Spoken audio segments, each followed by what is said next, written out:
Good afternoon, indeed. And welcome to the second webinar within the EQUAL-IST webinar series on attracting and motivating girls toward STEM and ICT studies and professions. My name is Maria Sangiuliano, and I am a senior gender expert at the Foscari University. I will introduce briefly to this webinar. You already shall have the agenda with you. We are going to deal with the issue of the extremely low representation of girls and women into ICT and IST professions. We are going to we have this webinar set in the framework of our Horizon 2020 EQUAL-IST project, where we are implementing gender equality plans and structural changes for gender equality in our 6 partners universities across Finland, Lithuania, Italy, Germany, Ukraine, and Portugal. In this phase, we are already in the implementation phase of the gender equality plans. And the webinar series you are taking part to is one of the support actions to our partners, but we decided it would make sense to broaden up the participation. The reason why we chose this specific issue dealing with attracting and motivating girls in particular has to do with the fact that most of our gender equality plans in our EQUAL-IST consortium are actually prioritizing this topic, and our partners are making a lot of efforts into organizing activities to motivate girls, in particular from secondary schools. I would just give you, before giving the floor to our keynote speakers, I just would like to highlight a few technicalities. You might, I'm asking everybody to mute their microphones using the green icon, the green microphone icon in the that you can find on the menu. And as you can, as you already know from the agenda, we will have short Q&A, question and answer sessions after each presentation, as we aim at making the webinar as interactive as possible, as much interactive as possible. We aim at closing it by 2:30, and we also agreed on the fact that only presenters shall activate their webcams. So I'm starting, and with the first after this first welcome and introduction, I'm giving the floor for 15 minutes to the first keynote, Bianka Siwinska from Perspektywy Educational Foundation in Poland. Just one second that I I give the presenter role to Bianka. Thank you, Bianka, for joining us. If you wish, you can activate your webcam as well.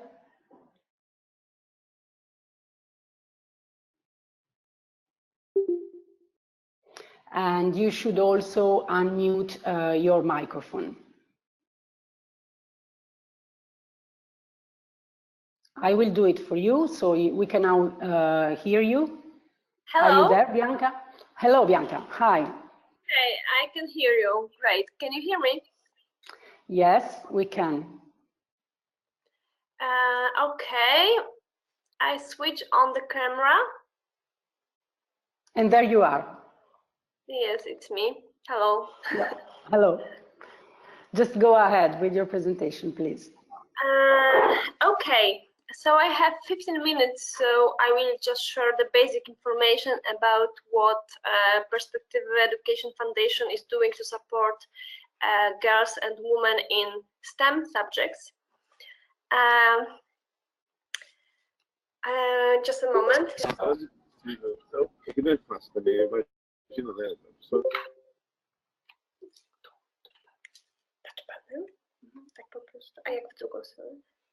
Just a moment. Okay, so Perspektywy Education Foundation is an established organization in Poland. We were established in 1998, so we are quite old organization. And our main fields of specialization is interaction with higher education in Poland, with secondary education. We also have some expertise in international education. We also publish the most famous university ranking in Poland. But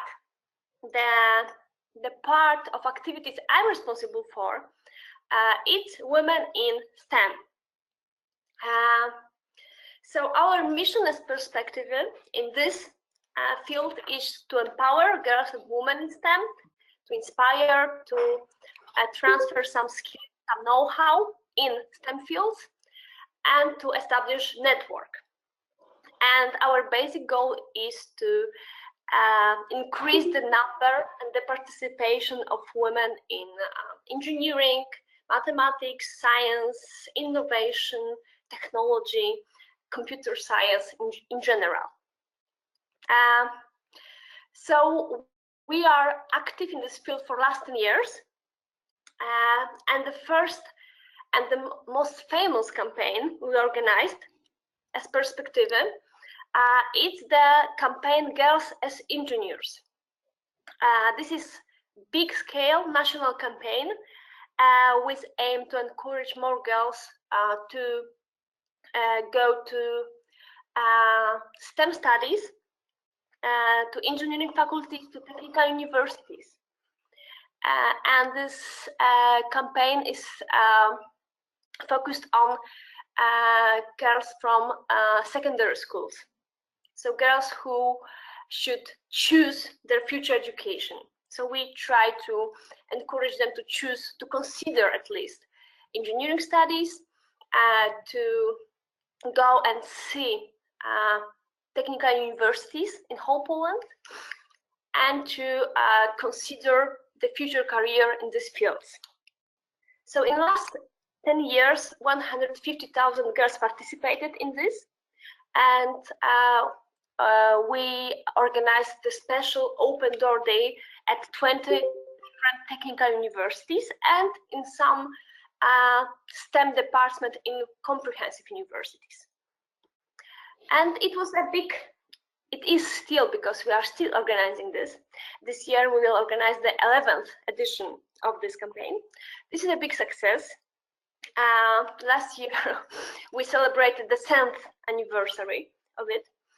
This is a big media success, the big participation success, and also some success in terms of numbers, because when we were starting, women at technical universities in Poland had around 30%, and now it's closer to 40%. So there is a significant increase. And also this is a big success because sometimes we are asked to transfer our know-how to other countries, like for example Tajikistan. And the main event of this campaign is National Day of Open Doors for girls only. This is one day a year in April, like Girls Day, like German Girls Day.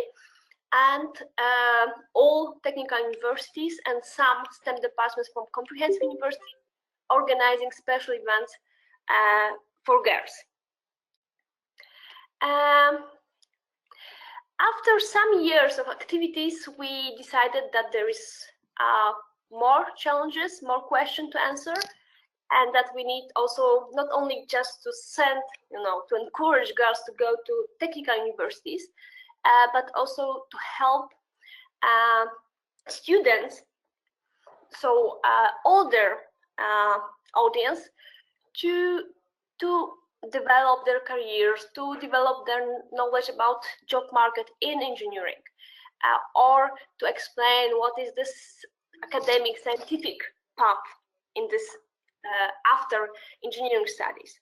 So we established some new projects, and there is of course more of those projects, but I want to introduce you to four, very shortly, to four projects.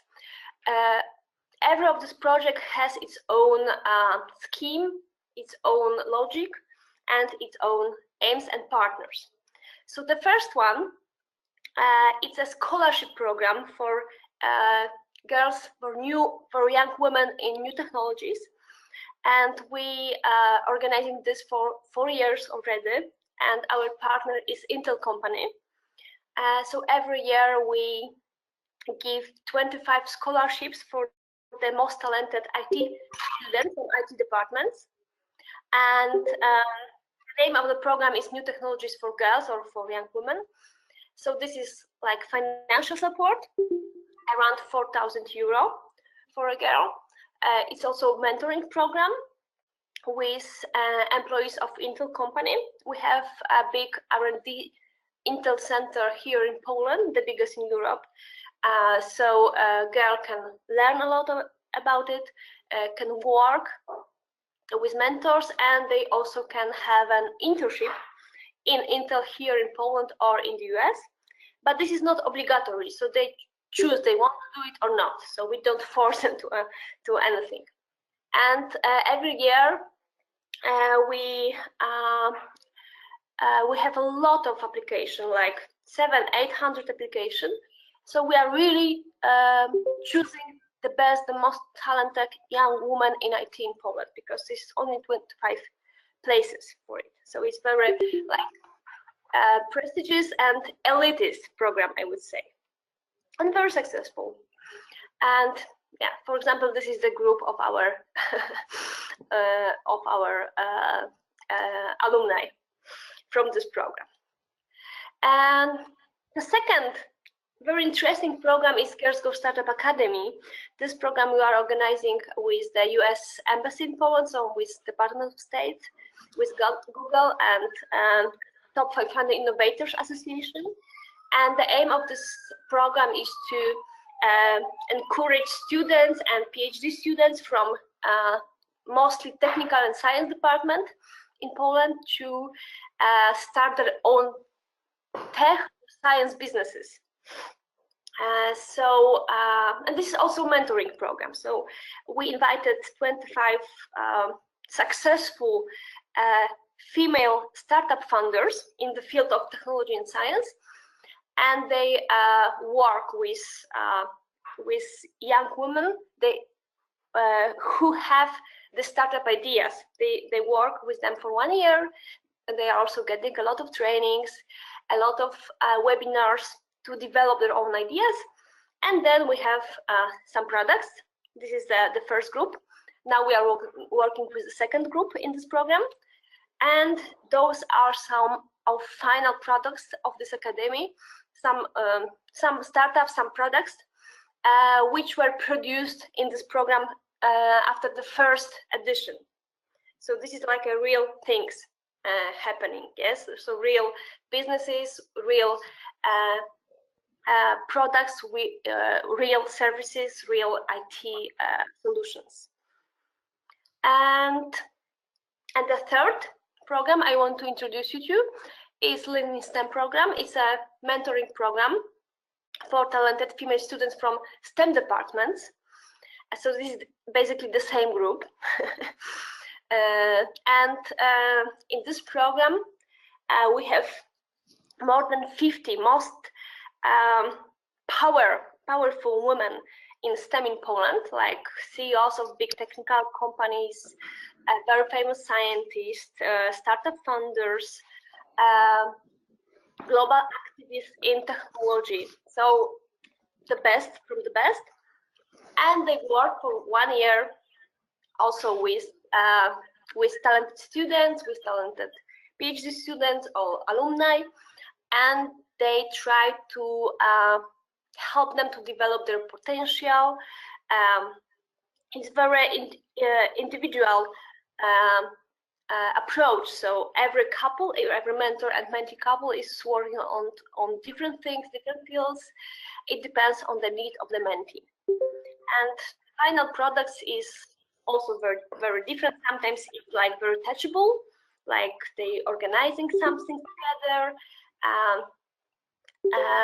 or sometimes it's just working on self-esteem of the girl, or on presentation skills, or very like private things sometimes, just to make their career, the future career, easier, and just to explain them how to plan their career, how the job market looks like, and what they can do, what they should focus on. So this is a very prestigious program, and we are also in the 4th edition. And at the beginning, it was financed by the Department of State, but now it's financed by 8 different tech companies. And also we have some mentors from these companies. Yes, so this is about this project. So this is like an example couple from this project. So the mentor is Professor Katarzyńska-Hałaśnińska-Macukow. She is a former rector of Warsaw University, and also she used to be a president of the Association of all Rectors in Poland. And she's also a very talented and famous physicist. And she used to work with Daria Cegielkowska, and they developed some research projects. So this is just an example how it works. And yes, so this is a group of our mentors. And our last program, but the biggest in the scale, and absolutely focused on informatics, computer science, telecommunications, so IT, new technologies. This is ITforSHE program. As I mentioned before, we are getting every year a lot of applications from very talented students from IT departments for this scholarship program with Intel. So we decided to organize something more for those girls, because 25 scholarships is not enough for this very great group. So we decided to develop ITforSHE program with not only with Intel but 7 other IT companies. And this program has 3 pillars. So one is Women in Tech Camp, which is a real camp for 5 days. This is the biggest camp like this in Europe. So we invited 120 students and 100 mentors for 5 days, and they work together. They are having presentation about technology, about soft skills, about job market. They are having a lot of fun networking. They are meeting mentors. They are meeting female role models from different angles, from different institutions. And this year we organized the 3rd edition of this. And the second pillar is mentoring program, which lasts the whole year, and we have mentors from our partner companies, and everybody can apply for this program from whole Poland, and then the mentors are deciding who they want to work with. And they also working in a very individual way to develop basically IT skills of those girls. And the 3rd pillar is a volunteering program, which is very specific because we don't want just to give everything to girls, but we also encourage them to share the knowledge and to give it back.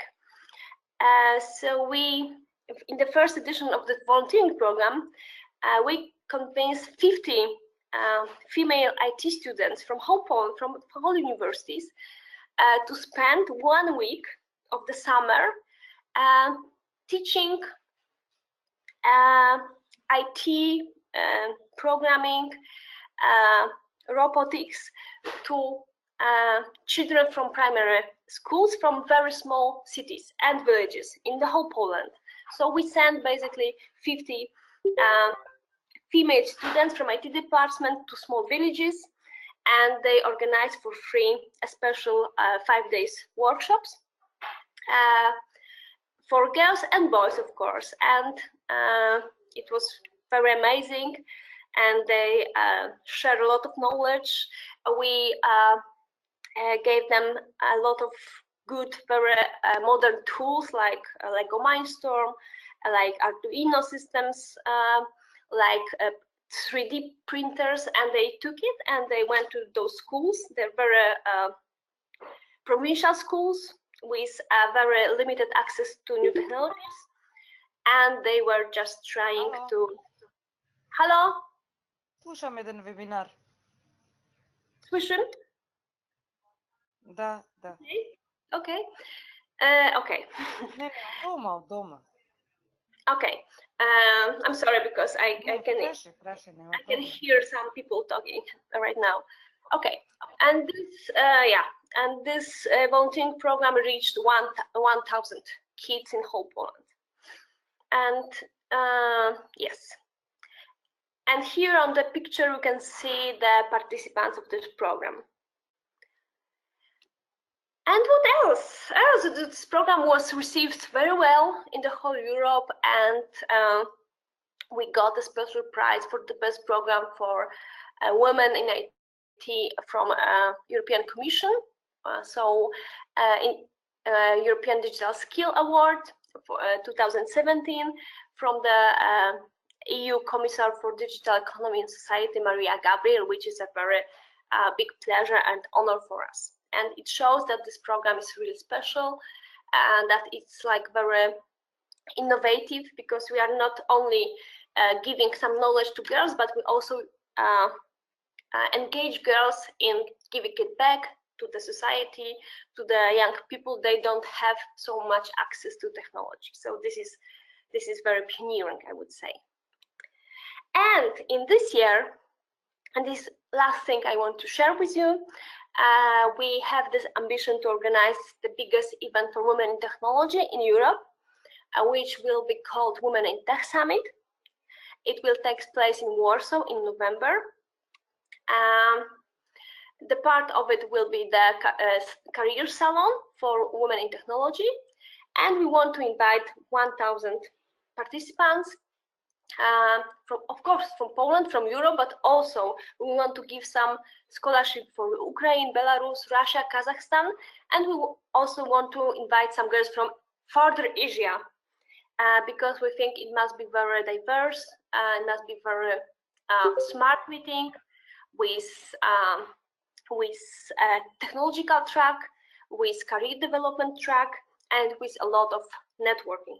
And we think it is important that we here in Europe have this kind of meeting, because, for example, in the US they have big, huge conferences for women in technology, and we don't have it. So we will try to do it. So I invite everybody to get involved in it. And Maria Gabriel, this is the good news, and the mentioned EU Commissioner for Digital Economy and Society declared that she will come for this meeting, for this Women in Tech Summit, which will be the first visit of her in Poland, which is a big honor. So this is what I wanted basically to share. So if you have any questions or suggestions, so I'm here for you. Thanks a lot, Bianca. Just an invite now to all participants. If you wish to pose a question to Bianca, just activate your microphone and take the floor, possibly briefly and straight to the point. Hi, Bianka. This is Lina. Hello, Hello. can you hear me? Hi, can you Yes. hear me? So, thank you for a great presentation. I just have very quickly, when is the Women in STEM Summit in November? When in November will it be? So it will be probably the last week of November. So this week we are deciding for venue. So I don't want to point the exact day right now. I hope it will be end of November. So I can. Yes. Yes. Mm-hmm. So next week it should be known. Yes. And I also wondered the Open Door National Day. Do the girls visit the universities or the universities and companies? So in Poland it's different than in Germany. It's only universities basically. Okay. So at the universities, they're recruiting personnel that welcome them and have a program with workshops and like content for them? I'm sorry, I couldn't hear you. When the girls come to visit the universities around Poland, is there a program for them? Do they have to join a workshop in programming? Do they meet other students? Like, so every university has its own program. It's very like rich, interesting. Then you can learn about study possibilities, about female engineers and scientists working at the university. They can meet also female students, and they have different kind of interesting science workshop, technology workshop, different kind of quiz, competitions. We also have a special run in construction helmet at every university. So the group of girls just running in this helmet, and they can win access to the university for free. So it's very rich and diverse program. Fantastic, thank you. One question, which I think, Bianca, could be interesting for our EQUAL-IST partner is about your partnership and your collaboration with universities and research organizations.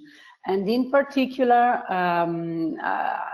I think it would be interesting for us to know whether any of the universities which are working with your, collaborating with your foundation, has institutionalized this type of activities or made it permanent in some way, this is relevant for the notion of structural changes that we are trying to put forward. So I didn't mention about one project, but we have project Girls Go Science, and this is project based at universities directly. And at every technical university, we have a special coordinator for it, usually PhD student, activist. And we organize, actually, those coordinators organize special events directly at the universities about science career for women. So this is interesting. So we have like a special professor meetings for students, female students from those universities, very local events, and they can meet female professors there. They can learn more how proceed in academic career and what is the benefits, and yeah. So this is one project at the universities directly. So we are making like an umbrella for it, but it's like a local initiative at some of universities, let's say 15. And also the biggest technical university in Poland, in Warsaw, Warsaw University of Technology, has permanent meetings for female students only, which is called like women meetings every month, and they are just giving them interesting lectures. They are organizing interesting meetings for them, career development workshops, this kind of activities. But as far as I know, this is the only initiative like this in Poland. Good morning, I'm Isabel Ramos from Portugal, University of Minho, and I have two Hello, I have to thank you for your presentation first. And then I have two very specific questions. The first one is if you can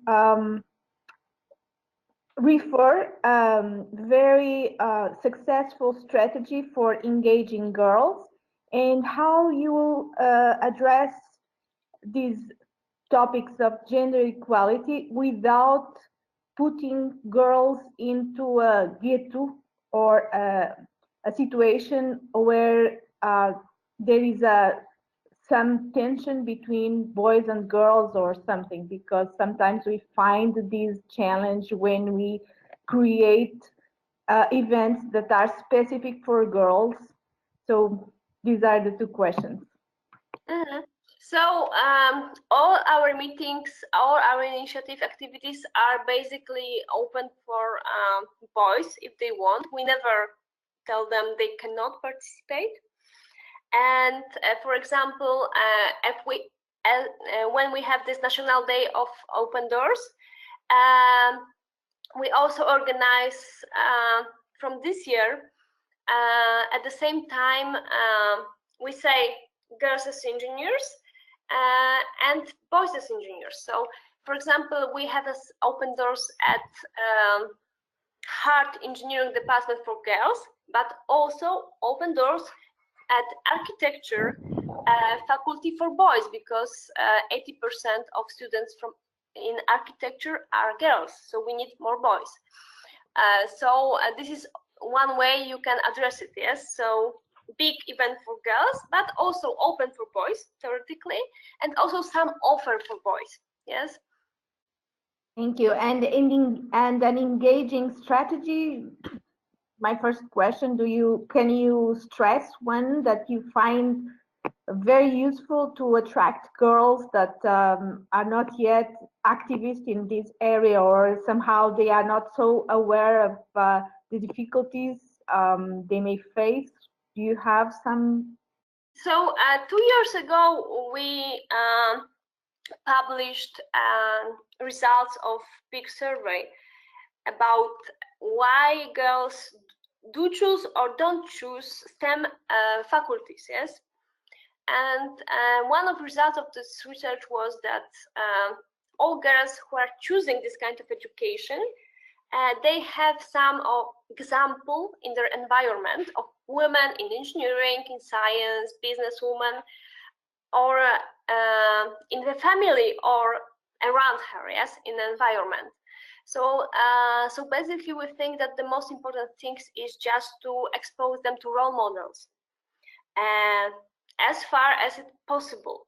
So, for example, we are doing a lot of local initiatives at local schools, meetings with female engineers, with female scientists. So it's a very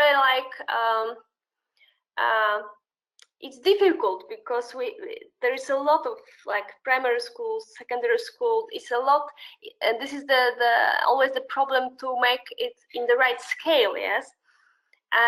But I think that the most efficient and the crucial strategy is just to expose them to the role models, to women, young women, older women, with the success in the field, with their stories, and the real people. So we are doing this on different platforms. So directly at the schools, when we have this opportunity, at our meetings, big meetings, we are organizing as Perspektywy, during media, during writing articles, making movies, and trying to convince decision-making people to include, for example, engineering female role model into the popular show, yes? So I think the role models are, the real people, real stories are the basics. Thank you.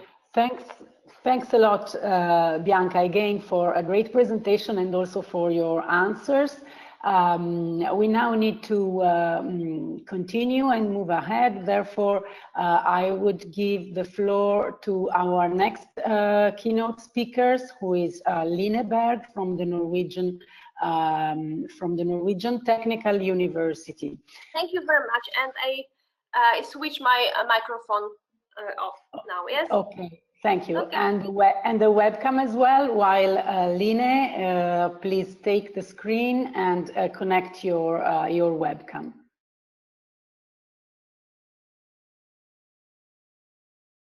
Hi, can you hear me? Yes. Okay, can you see the presentation also? As well, yeah. Hi, okay, that's good. Okay, I'll get started then. Hi, my name is Ina, and working at the Norwegian University of Science and Technology as the project manager of what we call the Girl Project ADA.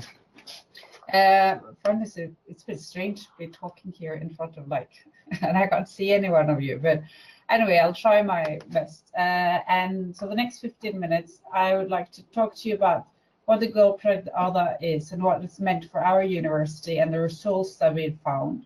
And I also want to show you two films that we made about the work we're doing. So just the whole basic, that project is called the Girl Project ADA, and it's named after Ada Lovelace, of course. And we work, our main goal is to graduate more girls with master's degrees in ICT. So we work in two ways. We work in recruiting and in marketing to sort of recruit more girls to the ICT studies, and we also work with preventing dropouts, and we have a wide cooperation with the companies in the ICT sector. We have about 30 companies that are sort of paying supporters into the project. And I brought this photograph. It's from when we celebrated our 20th birthday, because the project at the university has been running for 20 years. In the beginning, there was just sort of small things being done, and it's now a big project, and it's run by me, that's the project manager, and work full-time at the faculty of the university, and this bunch of students which are studying from first to fifth year in the different ICT sectors at the university. And very clearly, the percentage share of the girls is going up. If we just look at where we have our main focus, which is communication technologies, computer science, cybernetics, and electronics, which are all 5-year programs, but integrated master programs. We've gone from an average of 7% girls in 2014 to an average of 29% now in 2017. And we also see in the general STEM subjects as well, we've had a very clear gone from 16% in 1997 to 30% girls now in 2017 among the applicants. So it's going the right direction, but it's going slowly, but the right way. Yes, and as I said previously, the project's been running for 20 years. So added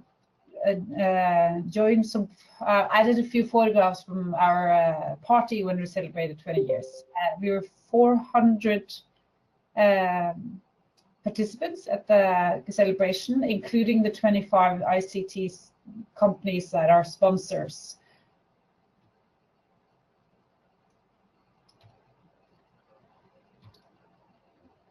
And also, before the celebration of the 20 years of the project, we made a movie that sort of sums up what the Girl Project ADA has done during the last 20 years. So I'll play this one for you. It lasts for about 1 minute. I wish I had popcorn to give you as well.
So that was the movie, and see how is this going to work then. That's too another. Try it.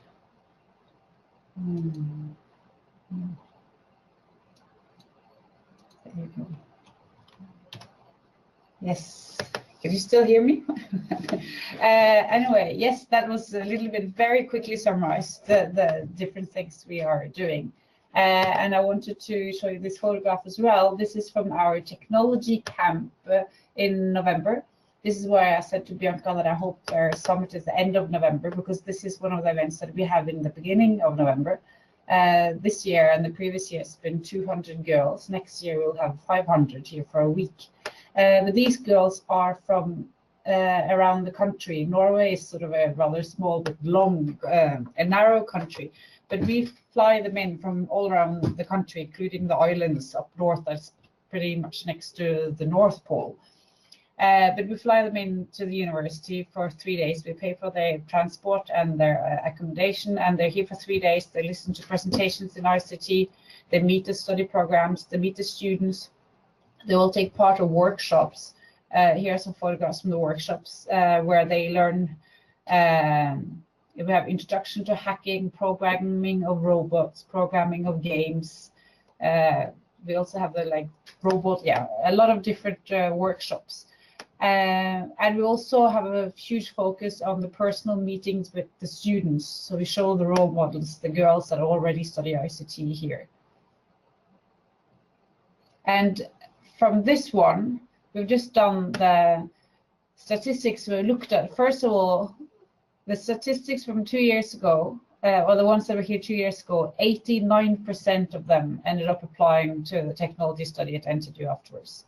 72% comes directly after high school, and then if we check the numbers a bit later, and we found out that as much as 89% comes eventually. So it works. And also for this event, we send out invitations to all the high schools in the entire country. Every high school in Norway that offers mathematics as a major, we send out there. So we get about 1,000 applications, and we pick the best 200 of them. Not only the grades, but also motivation letter, and also we look at national distribution so that they can go back home to their schools and talk about how cool ICT is. But also, as I mentioned earlier, it's a little bit difficult to sort of talk there's no feedback as I can't see you guys. So I've added, instead of talking for another 5 minutes, I've added another movie. And it's a movie that we made to show how the university is working for more girls in STEM as a more general way, and a little bit historical, but also shows from the recruiting events that we have been holding. So anyway, so please look at this one, and I'm open for questions afterwards.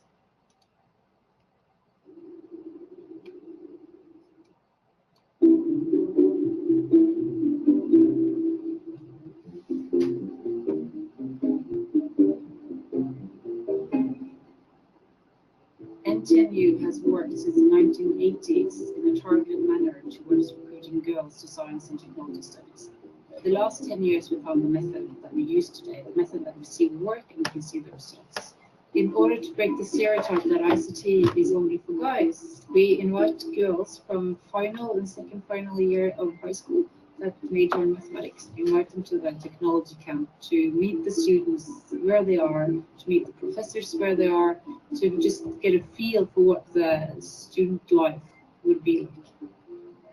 Jeg søkte egentlig teknologicampen fordi at bare for å få litt sånn kjennskap til hva det egentlig man gjør på universitetet, for selv om vi hører veldig mye på skolen, så har vi ikke opplevd det selv.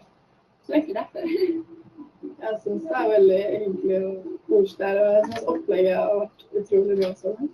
Jeg liker følelsen av å gå rundt der og synes ting ser spennende og interessant ut.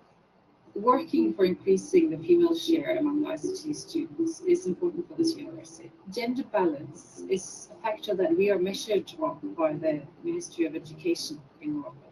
NTNU considers it our social responsibility to contribute to increase the number of females in the field of science and technology. Why should we be satisfied with recruiting from half of the population? We need the best ones. Then we need to recruit from the whole population. Det är nog en problemstilling, som vi jo arbejder med i vores ligestillingsprojekt på DTU, og synes, at det var oplagt at komme her og besøge jer og se, hvad det er, I gør. Så har vi været i dag og kigge på workshops, og det ser super spændende ud og meget inspirerende. Selv jeg fik helt lyst til at blive læseingeniør.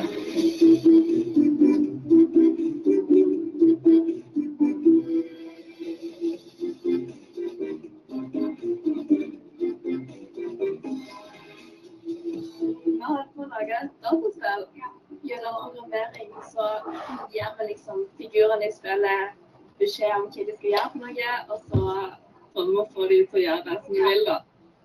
We spend a lot of resources planning an exciting program for the technology camp.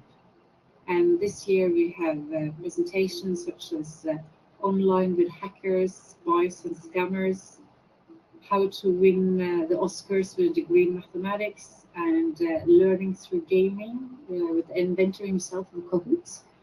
Here at NTNU, we have used exciting teaching technology to motivate female students to study ICT. This is teaching technology such as Kahoot, which is gamified as well as social. And by using these tools, we have seen that we have motivated more students to study ICT. Før jeg dro hit, så var jeg veldig usikker, for jeg er sånn veldig glad i realfag, og jeg er veldig glad i samfunnsfag. Og så kom jeg hit, og så fikk jeg innsikt i studieprogrammene, og fikk møte masse studenter, så jeg er absolutt veldig lyst til å studere meg. Jeg er kjempemotivert. Jeg hadde egentlig ikke tenkt at nei, NTNU gidder ikke, men nå er jeg veldig motivert, så nå tror jeg kommer til å lære veldig bra. First and foremost, we see that the total number of female ICT students go up. We see that the percentage share of females studying science and technology goes up. 10 years ago, 16% of the applicants to science and technology service at NTNU were females. This year, 30% were females. We see that approximately 70% of the girls that take part of the technology camp end up applying for science and technology studies at the NTNU. Jeg er veldig glad for at jeg deltog på et akademicamp, og jeg er veldig glad for at jeg fikk være med på det, og at jeg dermed valgte å flytte til Trondheim for å studere. Uten teknologicampen hadde ikke jeg gått på kubernetikken. So this leads to the fact that NTNU dedicates time and money to the technology camp and towards gender balance work in ICT. So changing a stereotype is not done overnight. What we're trying to do here is to try and change the world, and changing the world takes time.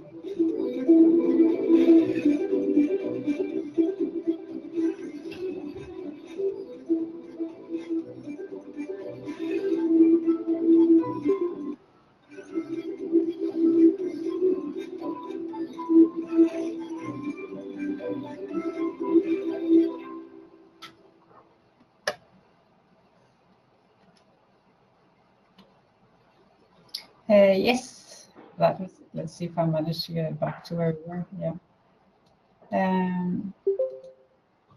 Anyway, that was just a little background about the Girl Project ALA and how we work. I could have spoken about this for a very much longer time, but we're here in a limited time. So as Maria said, we should open for questions instead.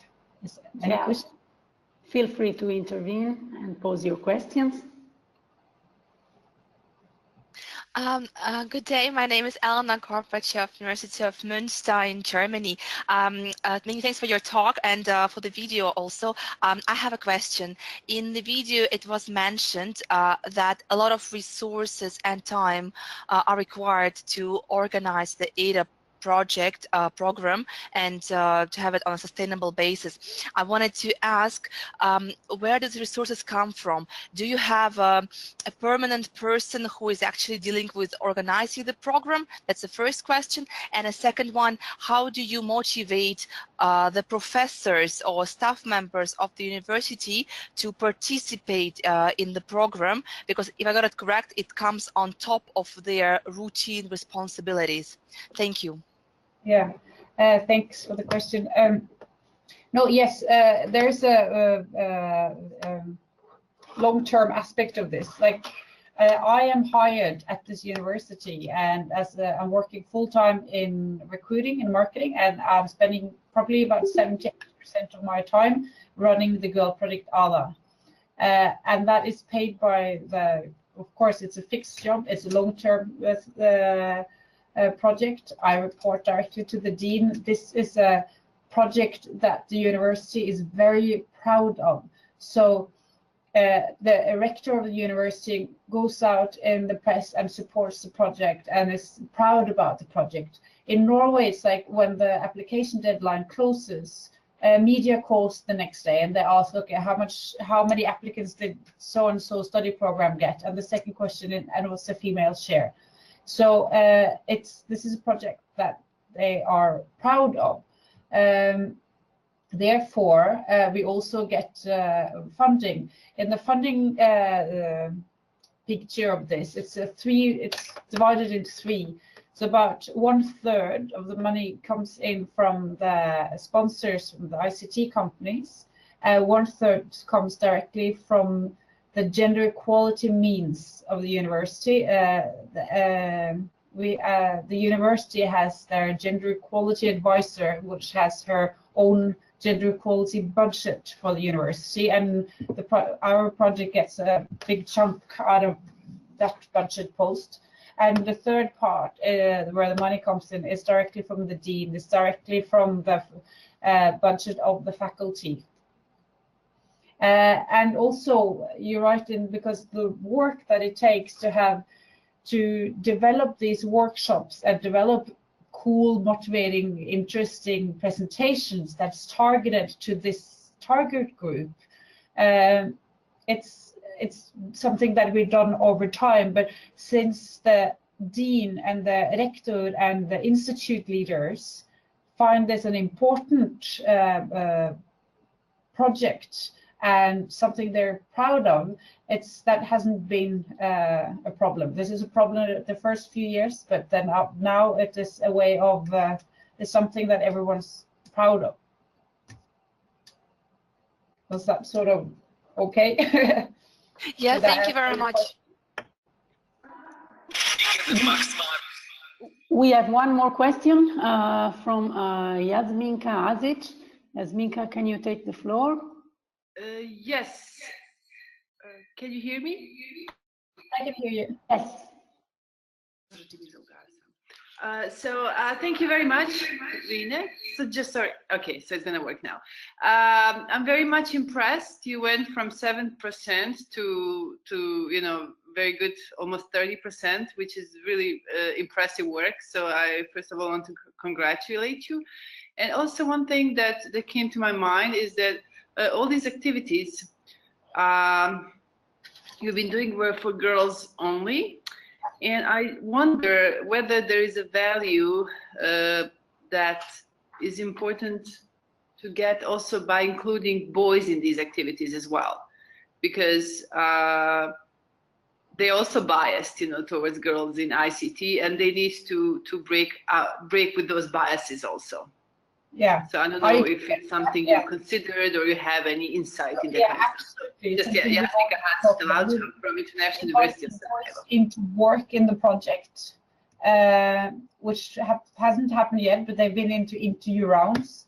But for example, when we have the 8th of March celebrations, we invite the guys as well. So last year we had speech and we had music and we had a massive, huge cake, and everyone got a piece of cake with a flyer, and on the flyer was like 2 pages of why celebrating 8th of March still is important in Norway, because Norway is considered one of the most gender equal countries in the world, so why do we still have to do these sort of things? But for us it's important to use a statistical and fact that also shows why is this still important for us. My experience is that as long as you explain the situation and what's happened and why this is good for all of us, and we also in media we try and take a sort of big space in media and explain why do we do this and why is it good for us. And also, since we have about 30 companies that sponsors the project, it's easier to argue the case, because this isn't something that the companies are doing to be nice to the girls. This is something the companies are doing because they think that's going to show on the bottom line. They earn money, more money, if there's more balance among the sexes in their workspace. And the moment you start talking about money and they're doing it for money, everyone understands that argument. Okay, thank you. Any other questions for Line?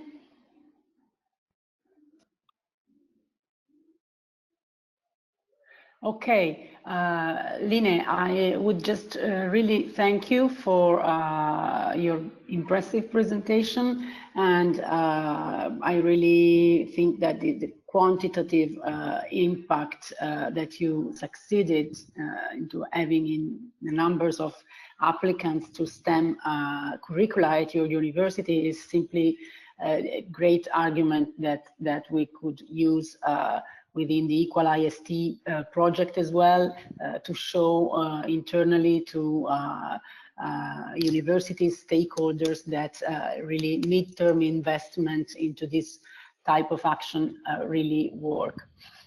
I would just now give the floor to our third and last keynote speaker, who is Esther van Schaik from VHTO, the National Expert Organization on Gender in the Netherlands. 1 second that I assign you, Esther, the speaker's role, and there you are. We can already see you. If you just accept my invite to share your screen, we have done. Can you hear me clearly? Really clearly, yeah. Oh, hi everybody. Well, my name is Esther van Schaik from the Netherlands, and it's really great to be a part of your webinar. And many thanks for Maria for inviting me, and also many thanks for my previous presenters. I'm really kind of jealous about your numbers and the high percentage of girls you reach in your country. So I work for VHTO, and VHTO is the Dutch National Expert Organization on Girls, Women and STEM. So our own and main focus is to attract more girls into STEM. I will focus this presentation on IT, but our focus is for VHTO is broader. So what we've been doing for more than 25 years now in the Netherlands is to increase the involvement of women and girls in STEM and also IT. And how do we do it? We do like my previous presenters. We work closely with all educational systems, so from primary school education throughout university and also the labor market. And I think what is really key for our work is that our interventions, so all our activities are research-based. So we work closely with all the researchers, not only in the Netherlands, but throughout the whole world. Looking at the statistics, I was really jealous when I heard the numbers in Poland, because as you can see, the Netherlands is always at the bottom of the list. Here you can see the Netherlands, and even the percentage for IT is much, much lower. So that is the case in the Netherlands, and that has been the case for many years. And if you look at the IT specialists, so this is labor market, this is European Union figures. Again, the Netherlands is at the bottom of the list. So this is always our business case for all the activities that we do. And that is a problem for the Dutch economy, because there's a skills gap in Europe, and that's also the case in the Netherlands. But it's also very much important for the girls that they can use their full potential and they use their full talent. What is also very interesting, if we look at the Dutch case, they've done some research about implicit association, and I would advise you, but probably you've already known about this test, is to take this test yourself, because it gives you great insight in your own implicit associations. And as this research shows that in the Netherlands, there's a strong association between femininity and social sciences. And that's not really strange, because in the Netherlands, because there is such a low percentage of female scientists, people don't see female scientists around them, and girls don't have female role models in science. So it's a vicious circle, and we try to break through that circle. So why in the Netherlands and also in other countries women tend to choose for other fields of study? It's one part their influence from social environment, so it's their teacher or parents or even their peers. But what is very key is the unfamiliarity with professions. So what we do in the Netherlands, we use role models as a strong key intervention. So for VHTO, we focus on role models and try to break down the stereotypes about gender and STEM specifically. And what we do it at Defining Moments, and when I talk about Defining Moments, it's when you have to make a choice for further education. In the Netherlands, you're quite young when you choose either a science track or a society track. You're about 15 and sometimes even younger. And once you choose for a society track, you can't go back. So it's really difficult when you have a society track in secondary education to go into, or it's impossible to go into technical universities. So they are really young when they have to make a choice for the rest of their education. What we do is to inform students, but not only the students and the pupils, but also their teachers, their mentors, the administration of the schools, and also inform their STEM teachers about their own gender awareness and about their own teaching. So as the previous presenters, I will show you a few of our projects that we do. And as I said, we start really young. This is a project we do with boys and girls. So they are about 10, 11 years old, and they meet female role models. So that's important for the girls, but also for the boys, because they see again that there are female scientists or female construction workers.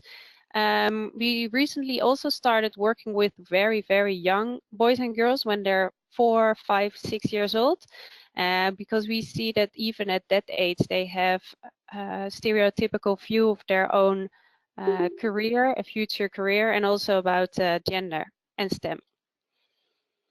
We also work a lot with images and videos for the young target group, and as you can see, you see either female STEM professionals but also male professionals. So it's to inform girls and boys about opportunities in STEM. Our main and our key basis for all our work, those are the role models. We have a database, and almost 2,000 women working or studying in STEM are part of the database, and they are volunteers. They go to schools. Some go once per half year, and sometimes they do it more often. They go to schools and tell girls, but also they give guest lectures for boys and girls. They tell the girls about their profession, about their career, about their fields of study, just to either inform the girls and their teacher, but also to give them an impression of what it's like for a female to work in STEM. And we also do a lot of girls-only activities.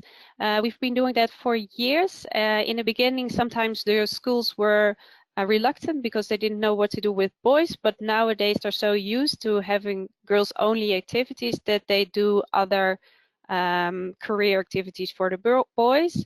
And we see that the girls feel special, and it's a special event for only girls. So it's a very positive atmosphere. And like many European countries, we follow the German example of Girls' Day. We organize that every third Thursday in April. and we do that with the large and smaller companies in the Netherlands. And it's a fun way for young girls to see what it's like to work with in companies, but it's also for companies good to invite the girls and to have a female perspective. One of our main projects is Girls in ICT projects, and we work there a lot with IT universities. What we do is we organize girls-only events, and we let the female students of the IT department act as mentors. And that's then you have two goals, because the female students, they start their own community. And we have some universities now that they started their own networking of female students in IT. So the students, as you can see there are a lot of students present. They really enjoy being a mentor for the young girls. They give coding activities, but they are also get to know the other female students as well. So you have a few goals for that activity. What we also do for young girls, they're about age 16, 15, 16, they go and do some kind of work shadowing in IT.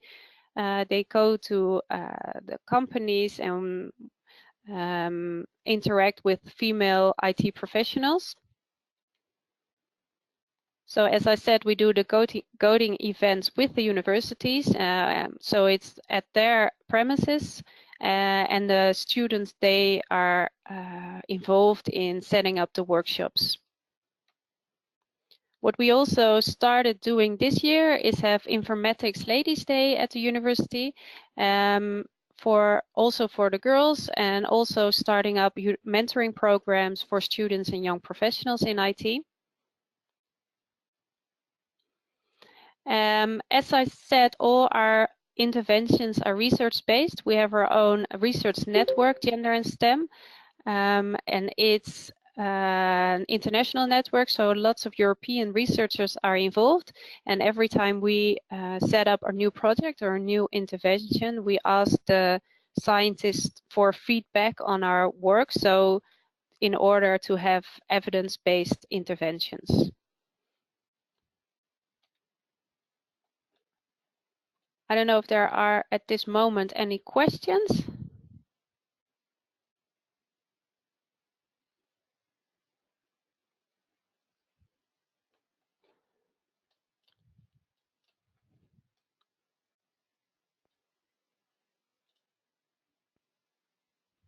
I think you can continue,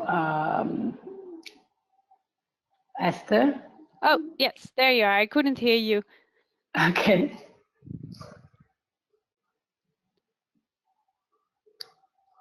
It seems like you are paused.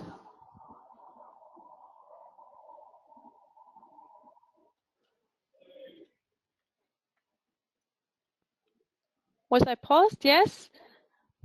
But now you are back. At least the presentation and your voice, they are back. Okay. Hi, I have a question.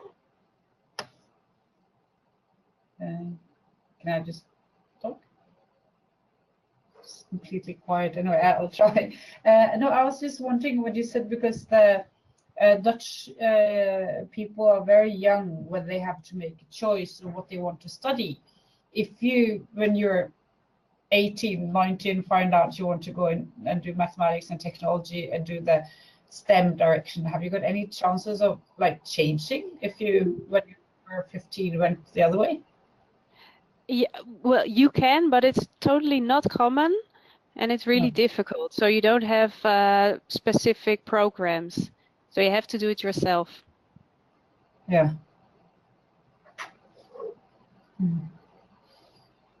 Because it's difficult to make all these full-on decisions at the age of 15. And how are you guys financed? Yeah, so we're partly funded by the Dutch government, but also with help from large companies. Okay. But the general feeling among the ICT companies, do they want to do something about this? Are they very proactive and wanting more girls to go into STEM? Yes, yes, and that is why they also work with young girls, because they see that there's the potential. Yeah. Okay, thank you. One question from my side, Esther, is about the way you involve parents within your activities, and in particular when you target like older girls from secondary schools, from middle to secondary schools. Yes, that's always a bit difficult, but we try to, when schools, they have their parents' evenings and they give information. Like I said, they have to make the choice when they're 14, 15. So they have parent information sessions about the track of choice. And there we try to give also information about gender stereotypical choices. And we also try to inform through the schools parents about our activities.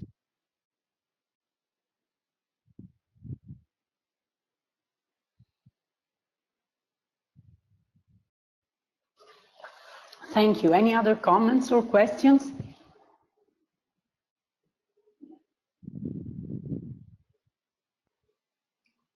I think that you provided with very interesting inputs, and also a couple of specific tools and methods that you have been mentioning that are not very much in use. We always we often hear about mentoring and direct contact with role models. I think I wanted to ask you some more specific information on the speed dating and shadowing activities, if possible. Oh, yes, of course. Well, the speed dating session, we organize it at school. And it's around a group of, let's say, 20 to 30 girls.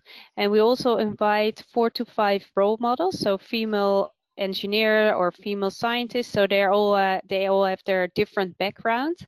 And the girls are set in small groups, and they can talk to each role model within the group, and it really works because they see more than one, or they see a group of female engineers or scientists, so they can see the diversity within the group of females working in STEM. And because they have small group sessions, they can ask anything, and they ask anything about the career. And we also prepare the role models. So I think that is really key if you use role models, that you prepare the role models, because they're not used to talking to small children or to adolescents about their career. And we also give them example questions. So when the girls, they sometimes are a bit reluctant to ask questions, so we give them example questions they can ask the role models. And we also prepare the role models that they share concrete products or things they do in their work, so it gets really specific and really concrete, so the girls really get an image of what it's like to work in STEM.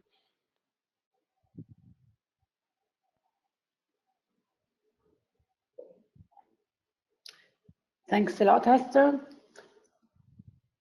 Any more questions? Particularly, I would say from our EQUAL-IST partners, who are now ready to implement their own actions targeting and reaching out to girls to motivate them towards ICT studies. Maybe I could have a question regarding the connection to schools. Maybe, I don't know if you remember or if you have any hints and tips that we could consider when we kind of establish the network of schools.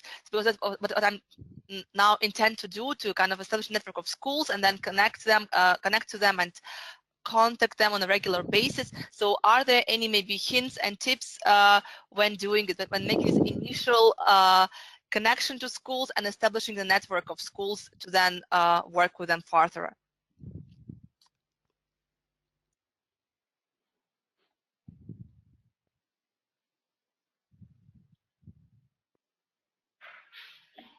Esther, are you there? Can you still hear us? Yes. So it's a question of how to establish the network of schools. Yeah, maybe some hints and tips when you made this initial like network of schools. We got it correct. You now have a very good access to schools where you can connect not only to students but also to parents and to teachers and so on. And I think it's really great that you have this network. But the question is, when you are still at the very initial phase, when you don't have it yet, maybe some hints, tips, or points that needs to be considered, or some hidden stones that one needs to take into account, maybe just something from your experience. Yes, what we notice, because schools in the Netherlands, they don't really have a close connection to universities or to companies. So when we bring in professionals, so the role models, they enjoy that very much because it's part of their career advice projects. So they have to do that in the Netherlands to have some guidance on career guidance for their students and also for the pupils when they're very young.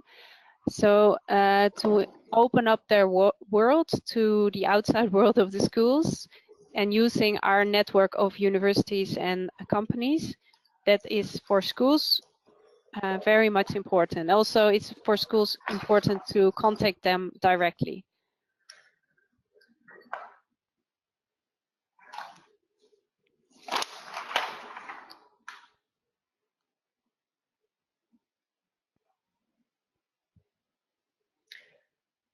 Thank you, Esther. I would add maybe one more question about the way you manage to engage with role models. As all of our speakers today, you shared that creating a direct contact with among girls on one side and role models to the other is really crucial, but it can actually be challenging to have their availability. We are speaking of professionals, professors, several times, often in leading positions and roles. How do you manage to have them available, to have their time available, basically? Are they volunteering or are you providing fees to them? For the role models, you mean? Yeah. Yes, no, they're volunteering. Sometimes their company allows them to do it in their working time, but most of them, they're volunteers. Okay, thank you.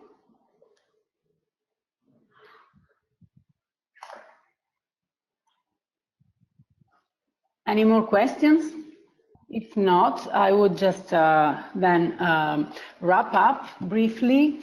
First of all, thanks again to our three speakers who kindly accepted to join us and to present. I think we had really the opportunity to hear from some of the most interesting good practices in Europe in this type of actions aiming at increasing the number of girls into ICT and STEMs.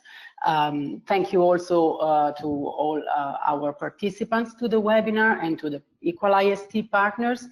I would just stress a few takeaways. As you might know from the agenda of the webinar and the description that we provided originally, we asked our speakers to tackle with main issues in their own presentations. We were particularly curious to hear about the arguments and the communication strategies which are used to attract girls towards ICT studies, as well as to which are the most suitable methods and tools in this respect. And finally, third point, partnerships and funding models which can be put in place to achieve this goal. I think we got many answers to this, to the arguments and communication strategies to reach out to girls. I think that what we heard goes to the direction of stressing how much ICT and technology in general can be appealing and fun and not a boys-only thing. Secondly, there are a variety of tools which our speakers have presented to us that can be used, as well as methods. Many of those are really based on providing hands-on opportunities to girls to code, to really programming and touching really the technologies and the tools. But it's also important to put young girls in contact, as we said, with role models, success stories, who could possibly be quite close to them, not the you know, extremely popular and famous role models, but also women who are active in the communities where the girls are living in. Partnerships and funding models. It's really what we heard is that basically universities can invest funds, their own funds, in this type of activities. This was the case of particularly presented in Norway, but if the university management is buying in the argument that mid-term investment into this area works, and I think you provided excellent figures to show about these quantitative impacts in the highest numbers of enrolled girls in 10 to 20 years of activities. Well, if the universities invest, then they can also find the partnership and the co-funding opportunities from companies who are looking for new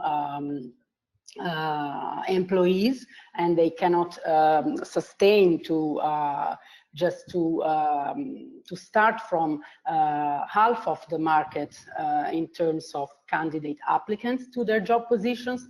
And the very interesting thing is also that it is really possible to merge the expertise, the internal expertise from university, with external expertise from NGOs such as Perspektywy, such as